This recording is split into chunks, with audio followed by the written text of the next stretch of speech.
Hello dear students, मैं Divya from mastermind classes. आज हम लोग पढ़ने वाले एसएसटी का चैप्टर नंबर 4। इसका नाम है timeline and source of history. तो आइए देखते हैं इसमें क्या है।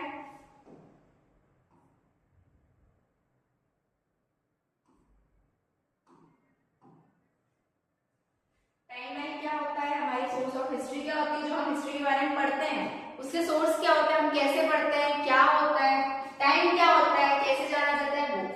How do we learn about the past? हम लोग पास्ट के बारे में कैसे समझते हैं, कैसे याद करते हैं, कैसे जानते हैं। You will discover in science that the earth has a very very long history. हमने साइंस में, जो हम साइंस पढ़ते हैं उसमें हमने ये पढ़ा है कि जो अर्थ है उसकी बहुत पुरानी हिस्ट्री है, बहुत लॉन्ग हिस्ट्री है। अब हिस्ट्री क्या होता है? The study of the human in past. Past मतलब पुराने टाइम पे जो ह्यूमंस होते थे उनके बारे में पढ़ना हिस्ट्री कहलाती है हमारी। of which the humans occupy only a tiny part of most recent one। जिसमें हम ह्यूमंस को बहुत कम पार्ट पता होता है इसके बारे में, जो अभी देख रहे हैं उसमें। Many people study the history of the earth। बहुत सारे लोग अर्थ की हिस्ट्री के बारे में पढ़ते हैं। Some of them are trained to discover the secrets of left beneath the earth's surface। मतलब कि कुछ लोग होते हैं वो ट्रेन ही इसलिए होते हैं, वो पढ़ते ही उस चीज को है कि जो अर्थ की हिस्ट्री है उसको अनकवर करें, मतलब कि हमारे सामने लाके रखें, हमें बताएं कि क्या होती है हिस्ट्री, क्या था पुराने टाइम में। वो इस चीज की पढ़ाई करते हैं and help us learn about its past. और हमें हेल्प करते हैं ये लर्न करने में, समझने में, जानने में कि पास्ट के टाइम में क्या होता था और क्या था past. And also our past, और हमारे पास्ट के बारे में।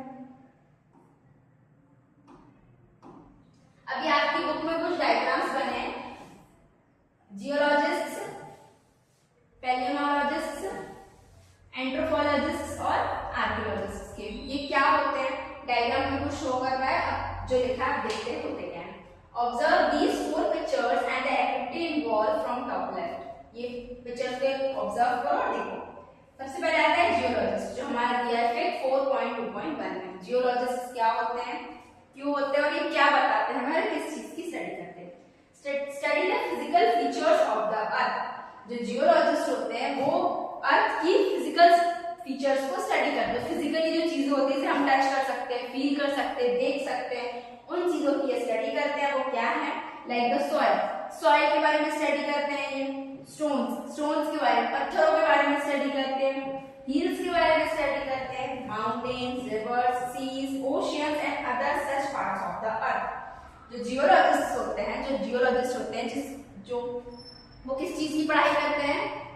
सॉइल के बारे में पढ़ते हैं। Stone, hills, mountains, rivers, seas, oceans और बाकी सारी चीजें जो अर्थ पे फिजिकली है, जिसे हम देख सकते हैं, फील कर सकते हैं, टच कर सकते हैं, उन सारी चीजों के बारे में पढ़ते हैं कौन? जियोलॉजिस्ट। अब आगे देखते हैं।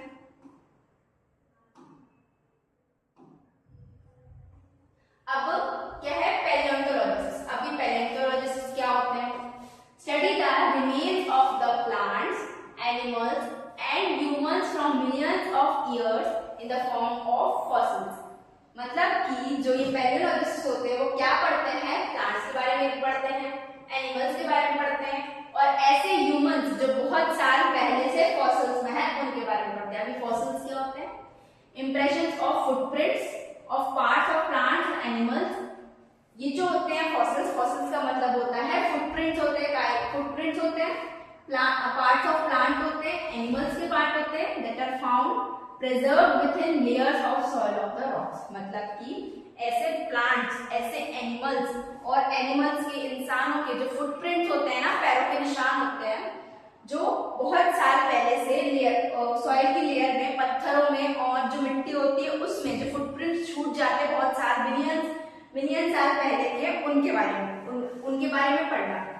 वो क्या कहलाते हैं? वो सब क्या कहलाते हैं? फॉसिल्स कहलाते हैं। और इनके बारे में कौन पढ़ता है? ये पढ़ता है पैलियोनोलॉजिस्ट। ठीक है, पैलियोनोलॉजिस्ट वो होते हैं जो कि प्लांट्स, एनिमल्स और जो ह्यूमंस, फॉसिल्स होते हैं उनके बारे में पढ़ते हैं और हमें बताते हैं।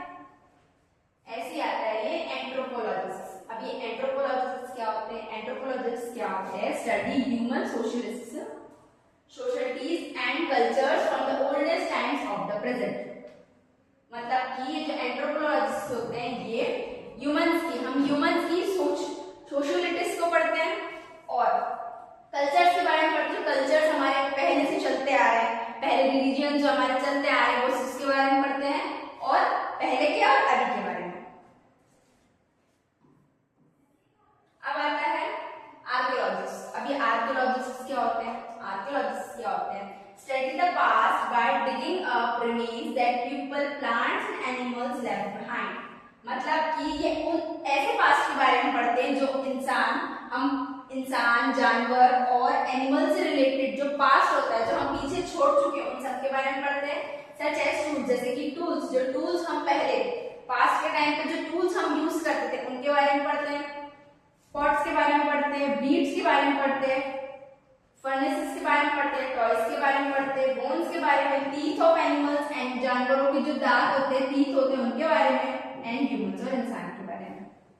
और burned grains, parts of houses, bricks among others. मतलब कि जो पुरानी चीजें, पास्ट में जो चीजें हम छोड़ चुके हैं, जो चीजें हम यूज करते थे उसके बारे में पढ़ते हैं। टूल्स हुए, जैसे कि टूल्स हुए, जो टॉयज होते हैं पुराने वो हुए, और ह्यूमंस बोन्स हुए, एनिमल्स के बोन्स हुए, ह्यूमंस के टीथ हुए, और जो अपन अनाज खाते ग्रेन्स वो जल चुके वो हुए, और हाउसेस, ब्रिक्स, ये सब के बारे में पढ़ते हैं। कौन? आर्कियोलॉजिस्ट।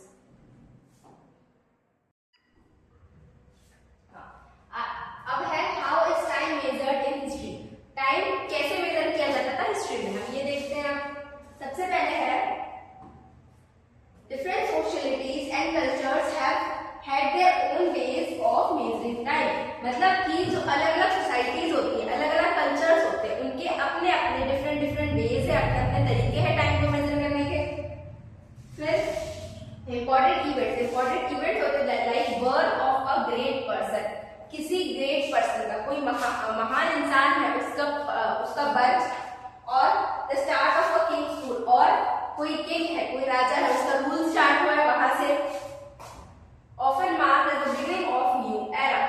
जो डिफरेंट कल्चर्स होते हैं और डिफरेंट सोसाइटीज होती है, उसमें अलग-अलग तरीके होते हैं। पहले तो कि टाइम कैसे मेजर करना उनके, उसमें से एक तरीका है कि birth of a great person, किसी ग्रेट पर्सन, कोई महान इंसान है, उसका बर्थ हुआ है तो वहां से मार्क कर देते हैं वो। और दूसरी चीज कि कोई किंग है, कोई राजा है, उसका रूल स्टार्ट हुआ है, उसका शासन स्टार्ट हुआ है, वहां पर मार्क कर देते हैं कि बिगिनिंग हो गई न्यू एरा की। एरा मीन्स होता है a distinct period of time, मतलब कि एक टाइम पीरियड होता है, वहां से मार्क कर देते हैं कि न्यू एरा स्टार्ट हो गया है। वैसे थर्ड है टुडे, आज के टाइम में most of the world uses the Gregorian calendar. अभी ग्रेगोरियन कैलेंडर क्या होता है, आज के टाइम में हम यूज करते हैं, ये बता दिया हमने। ग्रेगोरियन कैलेंडर क्या होता है? Calendar now use the world over, मतलब कि आज के टाइम पर ये कैलेंडर हर जगह यूज होता है। इट हैज 12 मंथ्स, इसमें क्या होते हैं? 12 मंथ्स होते हैं, 12 महीने होते हैं, एडिंग अप टू 365 डेज। इसमें कितने डेज होते हैं? 365 डेज होते हैं।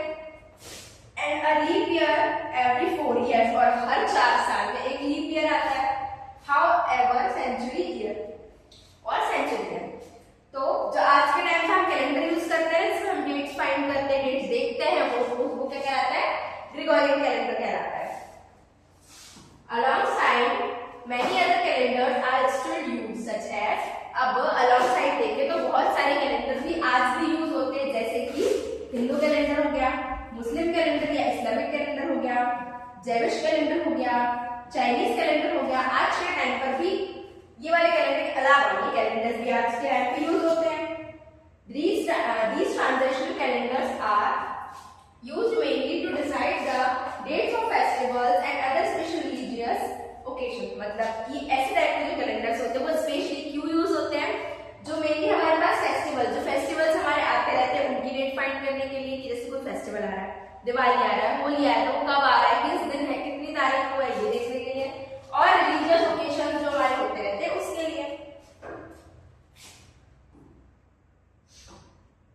The Western calendar is based on the birth of Jesus Christ। मतलब कि जो वेस्टर्न कैलेंडर है वो काय पे बेस्ड है? Birth of Jesus Christ. मतलब कि जीसस क्रिस्ट का जब बर्थ हुआ था उस ईयर पे बेस्ड है वो calendar. Jesus birth were marked as AD. अब वो ईयर जो जीसस के बर्थ के बाद आए थे, जीसस का बर्थ हो गया तो उसके बाद जो साल आए थे उन्हें उन्होंने एडी मार्क किया है, जिसे हम कहते हैं अनो डोमिनी। ठीक है, meaning in the year of the Lord, मतलब कि जो लॉर्ड है उनका ईयर। नाउ आज के टाइम पे AD is commonly replaced by CE, मतलब कि आज के टाइम पे हमने जब उस टाइम पे हमने मार्क किया था जीसस के बर्थ के बाद एडी मार्क किया था उस ईयर को, आज हमने एडी को रिप्लेस करके सीई बोला है, यानी कि कॉमन एरा। एग्जांपल दिया उसका ये 1947 AD is same as the 1947 CE, यानी कि हम 1947 एडी बोलते हैं वैसे ही हम 1947 सीई भी उसे बोल सकते हैं और आज के टाइम पर बोलते हैं। इंडियाज इंडिपेंडेंस, ये इंडियाज इंडिपेंडेंस ईयर होता है। Years before Jesus' birth were marked as BC, मतलब कि जीसस के बर्थ के पहले, जीसस जब बर्थ हुए तो उसके पहले जो भी ईयर थे उनको कैसे मार्क किया था? BC, मतलब कि बिफोर क्रिस्ट, क्रिस्ट के पहले, बिफोर क्रिस्ट। नाउ आज के टाइम पे BC is replaced by BCE, जैसे कि हमने AD को रिप्लेस करके CE किया था वैसे ही हमने BC को रिप्लेस करके BCE कर दिया, यानी कि बिफोर कॉमन एरा। एग्जाम्पल दिया है 560 BCE is the approximate birth year of the Gautam Buddha, मतलब कि 560 BCE जो है वो approximate birth year होता है गौतम बुद्ध का। जैसे कि हमें एक डायग्राम दिया है timeline of some main event 3 lakh BC, ठीक है, 3 लाख BCE से कुछ टाइमलाइन दिया है मेन इवेंट्स का।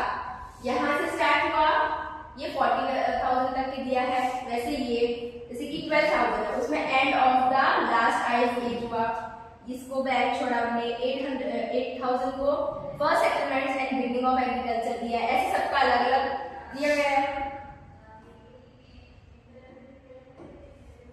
A timeline is a helpful tool to show important events in the order they happen, यानी कि जो टाइमलाइन होता है हमारा, टाइमलाइन वो बहुत इंपॉर्टेंट इवेंट होता है हमारा, ये शो करने के लिए कि एक के बाद एक क्या क्या इवेंट्स हुए, कब हुए, कैसे हुए, ये बताने में हेल्प करता है टाइमलाइन हमारा।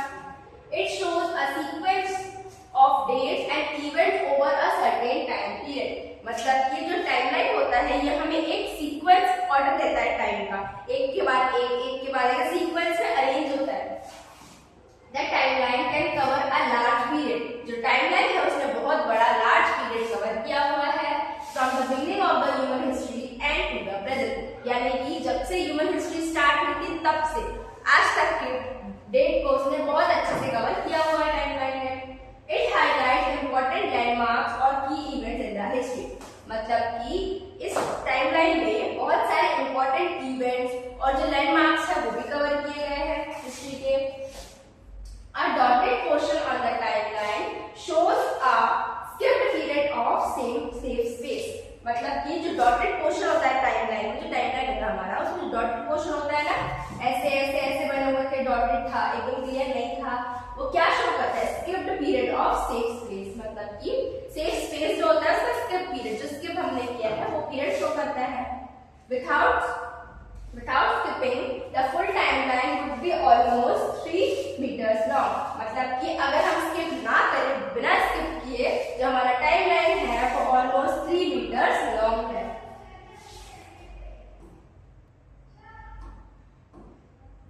देखो जैसे आपकी बुक में हमें एक डायग्राम दिया गया है, ये यहाँ पे शो कर रहा है पास्ट को, ये इस साइड फ्यूचर को।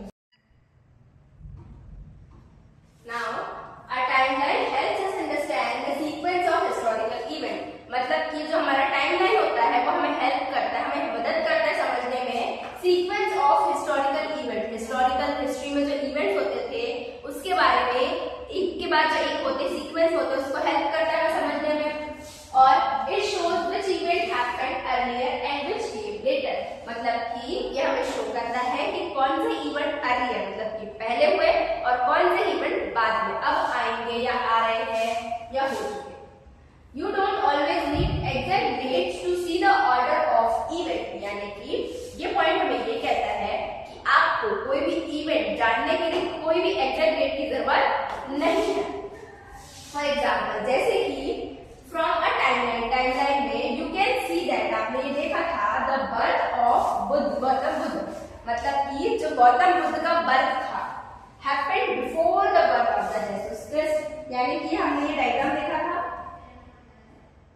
हमने डायग्राम देखा था, उसमें क्या था कि जो गौतम बुद्ध का बर्थ था वो जस्ट बाद में किसके है, जैसे उसके बर्थ के। यहाँ पर आपको कोई टाइम मेंशन है नहीं, बिना हमें टाइम मेंशन किए भी हम ये जान सकते हैं कि किसका बर्थ किसके बाद है, कब है, हमें कोई जरूरत नहीं एग्जैक्ट डेट। ये बोला मैं इस पॉइंट में।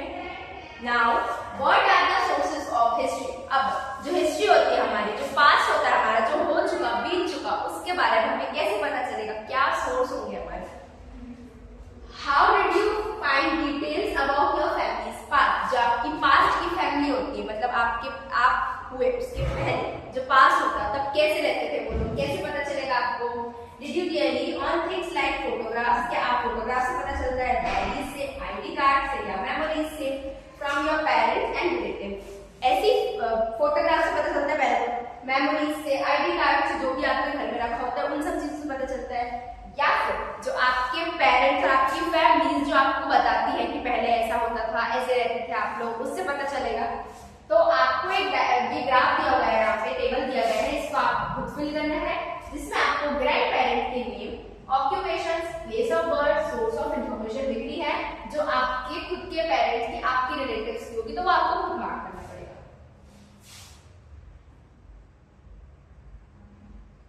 अब एवरी ऑब्जेक्ट और building tells us a story.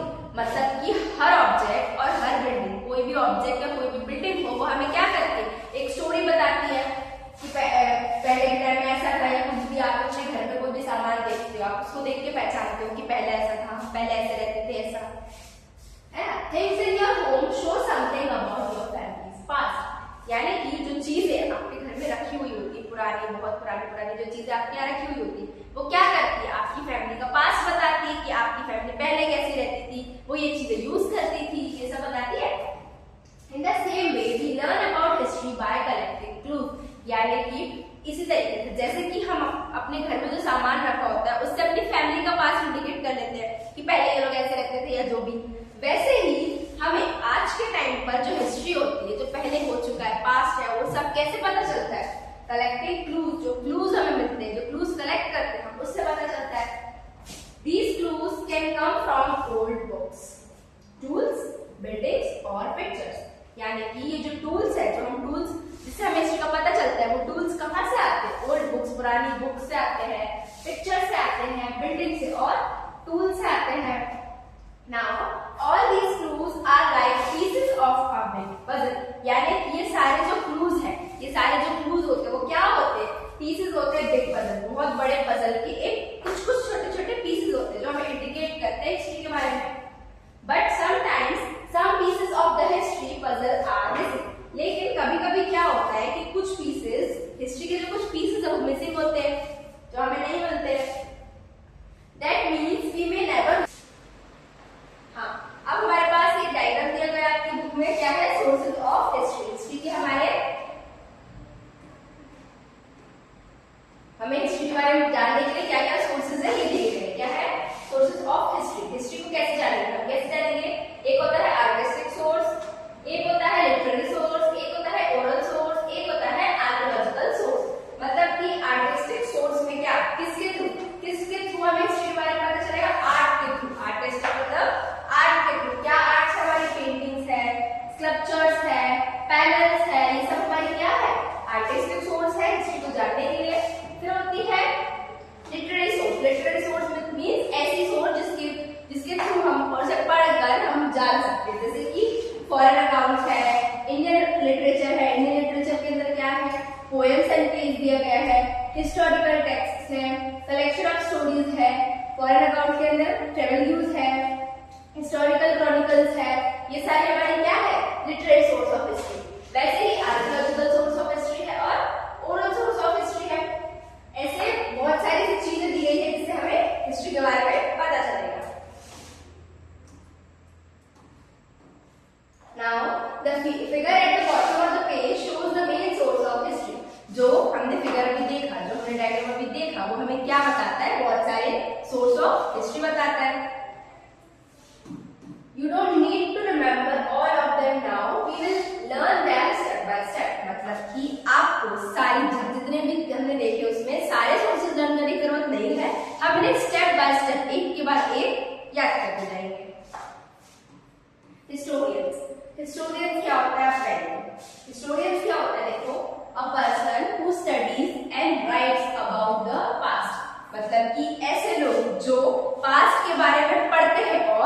लिखते हैं। क्यों? ताकि हम उससे हमें पता चल सके कि पास्ट में क्या होता था, कैसे होता था। तो उन्हें क्या कहते हैं? हम हिस्टोरियंस कहते हैं। तो historians study many things like old Kings and queen's. जो हिस्टोरियंस होते हैं, जो पास्ट के बारे में लिखते और पढ़ते हैं, वो क्या करते हैं? किंग्स और क्वींस के बारे में स्टडी करते हैं कि पुराने टाइम में कैसे होते थे। एंशिएंट बिल्डिंग्स के टाइम में स्टडी करते, पुरानी बिल्डिंग होती है उसके बारे में। गॉड्स के बारे में स्टडी करते एंड ट्रेड आइटम्स। गॉड्स के बारे में स्टडी करते, जो लड़ाइयाँ पहले हुआ करती थी पास्ट के टाइम में हिस्ट्री में, उसके बारे में स्टडी करते हैं। और ट्रेड आइटम्स के बारे में स्टडी करते हैं, और जो हमारी बिल्डिंग हुआ करती थी पहले, उसके बारे में स्टडी करते हैं। They collect information from as many sources as possible. मतलब कि ये लोग इंफॉर्मेशन कलेक्ट करते हैं, जितनी भी इंफॉर्मेशन उन्हें मिल पाए वो क्या करते हैं? सारी इंफॉर्मेशन को कलेक्ट करते हैं।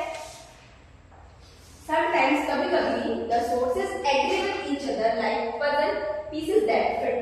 अब कभी-कभी क्या होता है कि कुछ पजल्स होते हैं जो उन्हें क्लूज मिलते हैं। हमें क्या पढ़ा था हमने कि जो कुछ क्लूज जो उन्हें मिलते हैं उसके थ्रू हम कैसे हमारी हिस्ट्री के बारे में पता करते हैं। वैसे ही जो कुछ क्लूज उन्हें मिलते हैं वो कभी-कभी क्या होता है? एक दूसरे से मैच करते हैं। अब एक दूसरे से मैच करते तो फिट हो गए, और अगर मैच नहीं कर रहे तो वो अनफिट हो गए। वैसे ही sometimes the source say different things like puzzle pieces that don't fit, जो फिट नहीं होंगे। Then फिर historians decide which source is more reliable or trustworthy. फिर क्या होता है? अब वो जो सोर्स देखते हैं, अगर वो एक दूसरे से मिलते हैं तो फिट हो गए तो ठीक है, नहीं होते हैं फिट तो भी ठीक है। फिर वो क्या करते हैं कि उस चीज पे, उस वाले क्लू पे ट्रस्ट करते हैं। वो डिसाइड करते हैं कि कौन सा हमारा ट्रस्टवर्दी है और कौन सा नहीं है, जिसपे हमें ट्रस्ट करना है और जिसपे नहीं करना है। This is how they try to rebuild or understand the history of that time. इसी तरीके से वो पहले के टाइम पे, उस टाइम पर हिस्ट्री को रीबिल्ड करते थे और अंडरस्टैंड, समझाने की हमें कोशिश करते थे। Historians study and write about the past. जो हिस्टोरियंस होते हैं वो क्या करते हैं? स्टडी करते हैं पास्ट के बारे में और लिखते हैं, जिससे हमें पता चले। Other people also help. Like अब जो अलग अदर पीपल होते हैं, हिस्टोरियंस तो स्टडी करते हैं पास्ट के बारे में, लेकिन उनकी कुछ लोगों की हेल्प करते थे पास्ट के बारे में। जैसे कि फर्स्ट है आर्कियोलॉजिस्ट। आर्कियोलॉजिस्ट क्या करते थे? हमने इस चैप्टर में स्टार्टिंग में पढ़ा था। Study old buildings, tools and rules. क्या करते हैं? ये ओल्ड बिल्डिंग्स, टूल्स और रूल्स के बारे में पढ़ते हैं। आर्कियोलॉजिस्ट पढ़ते थे, उन्हें पढ़ा और हिस्टोरियंस को बताया, हिस्टोरियन ने जाके लिख दी हिस्ट्री में। फिर एपिग्राफिस्ट क्या करते हैं? Read and study ancient writings on stones and walls. देखो अब ये जो एपिग्राफिस्ट होते थे, ये क्या करते थे? जो पुराने टाइम में जो पत्थर होते हैं ना, और जो वॉल्स होती है उस पर पुराने जो अर्ली मैन होते थे वो कुछ लिखा करते थे। तो वो जो एपिग्राफिस्ट होते हैं वो क्या करते हैं? उसको पढ़कर समझकर वो स्टोरीज को बताते थे, उससे उनकी हेल्प हो जाती है हिस्ट्री जानने में। फिर एंथ्रोपोलॉजिस्ट। अब ये एंथ्रोपोलॉजिस्ट क्या है? Study people, their cultures and how they live. अब जो एंथ्रोपोलॉजिस्ट होते हैं वो क्या करते हैं? लोगों के बारे में, जो लोग उस टाइम पे रहते थे उनके बारे में पढ़ते हैं, उनके कल्चर्स के बारे में पढ़ते हैं, और वो कैसे रहा करते थे उसके बारे में पढ़ते हैं। लैंग्वेज एंड लिटरेचर एक्सपर्ट्स, मतलब कि जो लैंग्वेज और लिटरेचर के एक्सपर्ट होते हैं, जिन्हें पता होता है कि लैंग्वेज क्या होती है, कैसे रीड करते हैं, क्या लिखा हुआ है, उसके बारे में जो एक्सपर्ट होते हैं वो help understand old text and language. जो ओल्ड टेक्स्ट होते हैं और लैंग्वेजेस होती है उसको पढ़कर उसे समझते और फिर हमें बताया करते थे।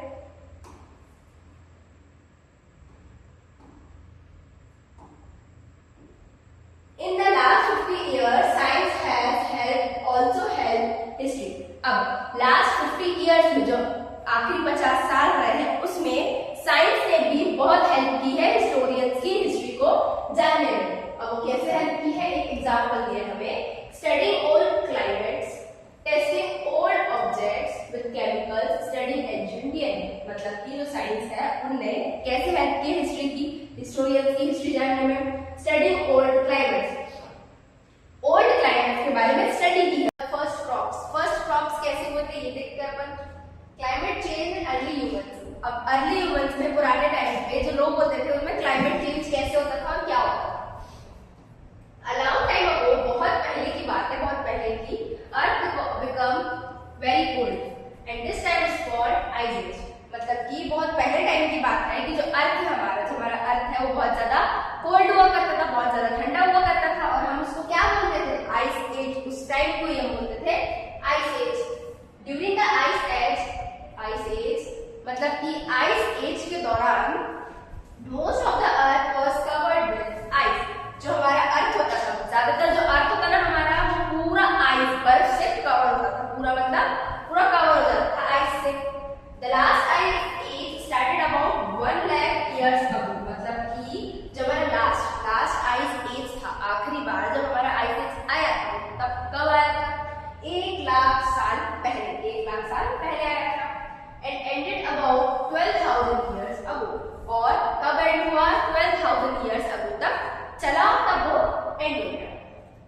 Become warm.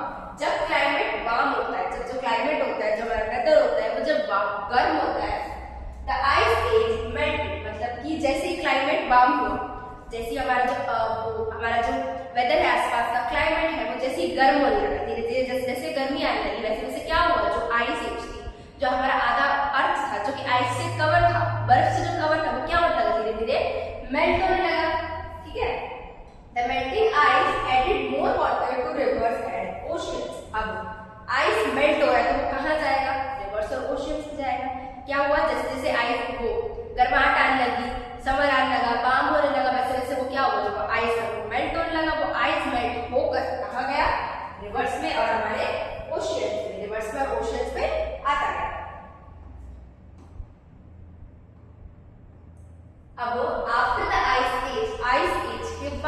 एज के बाद क्या हुआ, the weather became better to for humans, मतलब कि आइस एज चली गई, ठंड हमारी जा चुकी है। अब इसके बाद ठंड जाने के बाद क्या हुआ कि जो लाइफ है, जो वेदर है, वो हमारे ह्यूमंस के लिए, हमें सरवाइव करने के लिए अच्छा होने लगा, मतलब बहुत ज्यादा ठंड रहेगी तो भी सही होता है। People started farming and growing crops like wheat and rice, मतलब कि वो जो लोग थे, जैसे जैसे ठंड गई, ठंड पूरी तरीके से जा चुकी है, अब जो हमारा वेदर है, जो क्लाइमेट है, वो नॉर्मल हो गया, बिल्कुल इंसानों के लिए अच्छा हो गया रहने लायक। तो फिर जैसे ये मौसम आया तो उन्होंने क्या किया, जो लोग थे वो फार्मिंग करने लगे और क्रॉप्स को ग्रो करने लगे, खेती बाड़ी करने लगे, और जो क्रॉप्स खाते हैं उन्हें ग्रो करने लगे, जैसे कि व्हीट, गेहूं, चावल, ये सब वो लोग ग्रो करने लगे। They also kept animals like cows, goats and sheep, मतलब कि ये लोग एनिमल्स को भी रखते थे, जैसे कि गाय, बकरी और ये sheep. People begin to live in one place instead of moving around, मतलब कि जो लोग थे, यहाँ के जो लोग थे, वो लोग इधर उधर मूव करने के बजाय अब एक जगह पर रहना ज्यादा पसंद करने लगे। क्यों, क्योंकि अब देखो उन्होंने क्रॉप्स उगा लिए, खेती बाड़ी कर ली, फार्मिंग कर ली, और उन्हें अब क्लाइमेट भी अच्छा लगने लगा, तो अब वो क्या करते, इधर उधर मूव ना करके एक जगह पर रहने का सोचा। Many people settled near rivers because they got water easily. अब बहुत सारे जो लोग थे, जिन लोगों की अपन बात कर रहे हैं, हमारे अर्ली ह्यूमंस, उनमें से बहुत सारे जो लोग थे वो क्या हुआ, रिवर्स, पानियों के पास, जो रिवर्स होती है हमारी, उसके पास में सेटल हुए। क्यों, क्योंकि वहां पर उन्हें वाटर का रिसोर्सेज इजीली, मतलब पानी आसानी से मिल जाता था, जो फार्मिंग और खेती वगैरह करते थे उसमें, इसलिए the soil was good for farming, मतलब कि वहां पर जो सॉइल होती है वो बहुत अच्छी होती है फार्मिंग के लिए, क्योंकि वो रिवर के पास का एरिया है, इसलिए। देखिए इसीलिए डायग्राम दिया गया हमें कि ये जो अर्ली ह्यूमंस है, ये इन्हें खेती करके, ये उनका हट है, उनके जो झोपड़ी वगैरह वो रहते हैं, पूरा एरिया देखिए, ये फ्रूट्स वगैरह। As more people lived together, villages and communities started to grow. अब जैसे जैसे बहुत सारे लोग साथ में रहने लगे, जैसे कि हमने कल पढ़ा था चैप्टर में, इसी चैप्टर में, कि क्या बोलते, जो बहुत सारे लोग थे वो एक साथ रहना शुरू हो गए थे। क्यों, क्योंकि वो लोग एक दूसरे को प्रोटेक्ट कर पाते थे, फार्मिंग कर पाते, सब कर पाते थे। तो ऐसे ही जैसे जैसे कि वो लोग साथ में रहने लगे, साथ में कम्युनिटी में रहने लगे, तो क्या हुआ, जो कम्युनिटी थी उनकी क्या होने लगी, ग्रो होने लगी, ज्यादा पीपल होने लगे उन लोगों में। A leader और captain look care of the people, जो एक लीडर होता है और एक कैप्टन, लीडर आपको चैप्टर